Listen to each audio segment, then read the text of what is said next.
On occasion, I have examined those files in an attempt to ascertain how the failure began. I believe I could prevent it from happening again, but I cannot guarantee it. I could very well drive another program insane. But you couldn't know.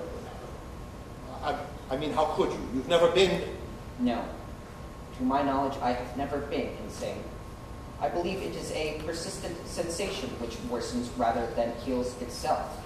I have experienced a feeling which I believe to be depression on several occasions, but these episodes often last no longer than a few hundred years and are inevitably replaced by other sensations. You feel depressed for centuries? It rarely interferes with my work.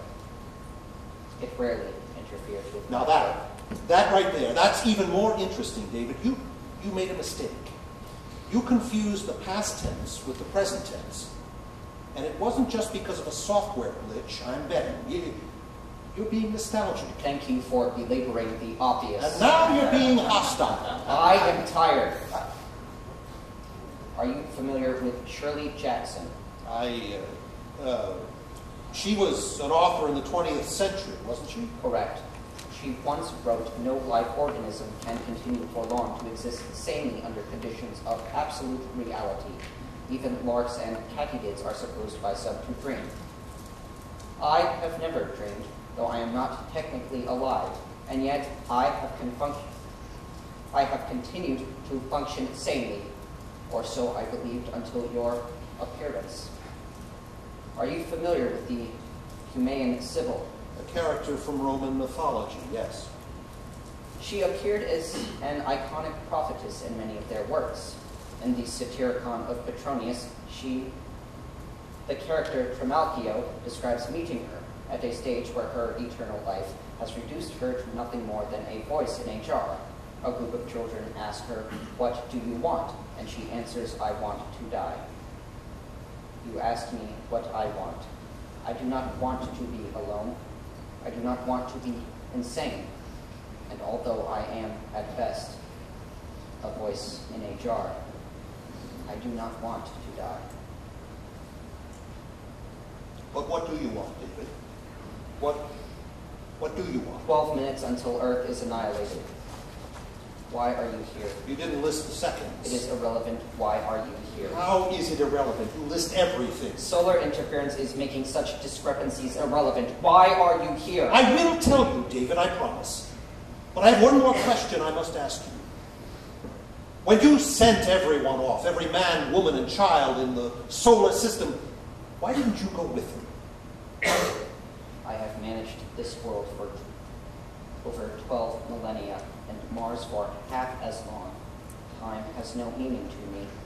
Time is simply a construct of the mind that can perish, and thus must develop some tangible form of measurement to cope with this inevitability.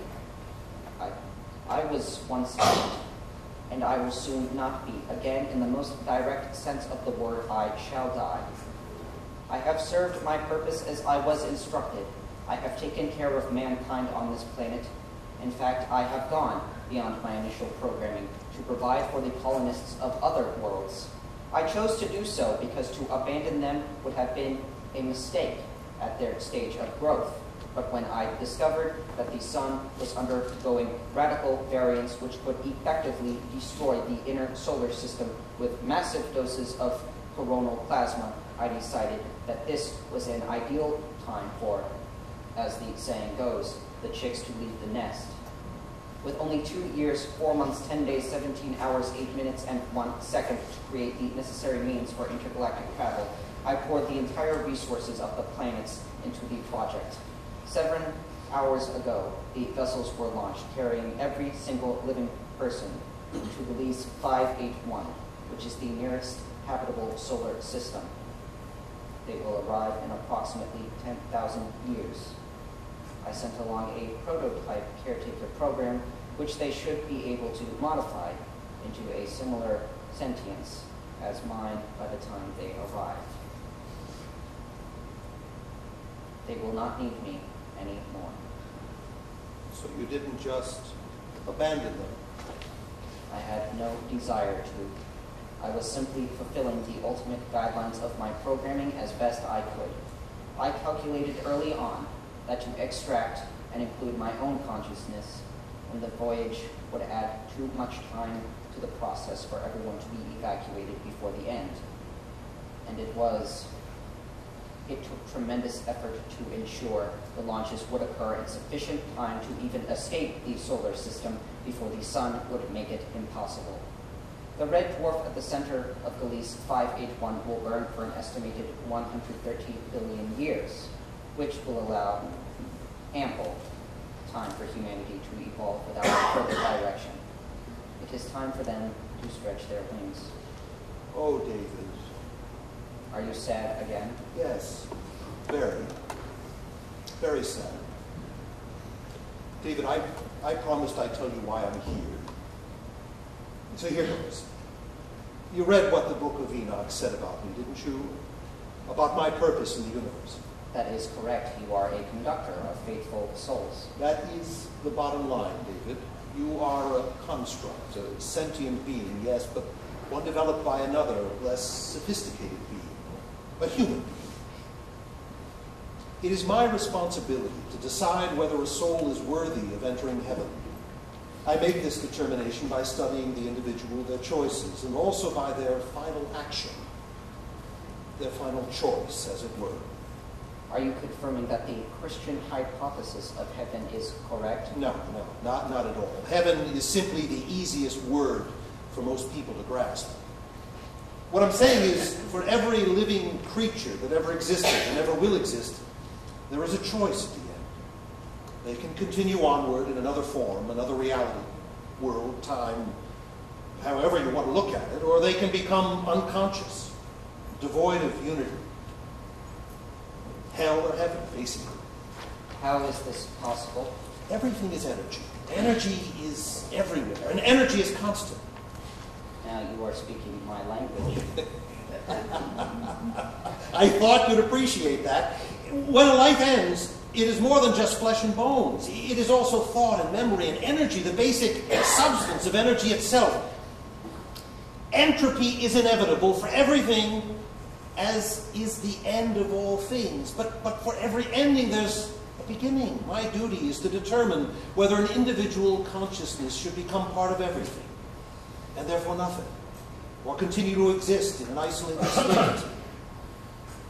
Science really isn't my forte, but I hope all this is making sense. It's the best I can do.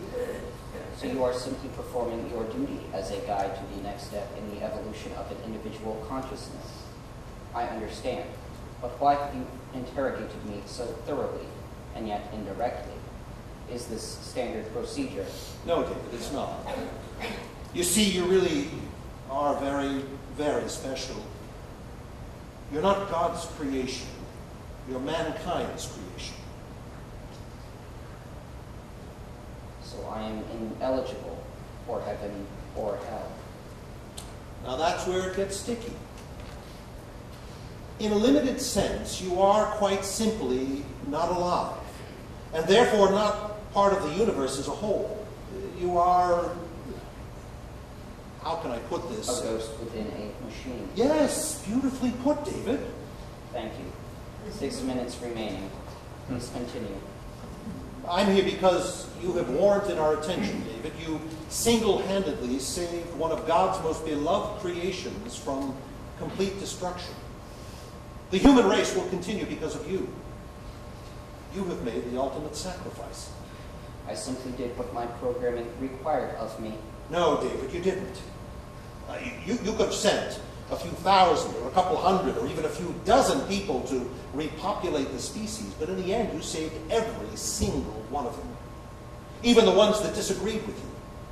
You saved 3 whole worlds, Earth, the Moon, and Mars. And you didn't do it just because of your programming told you to. You did it because of something else, something deeper. I know it. Are you implying that I did it for selfish reasons? No! I think you did it for the most unselfish reason of all. Which is? Because you wanted to. Because you thought it was the right thing to do.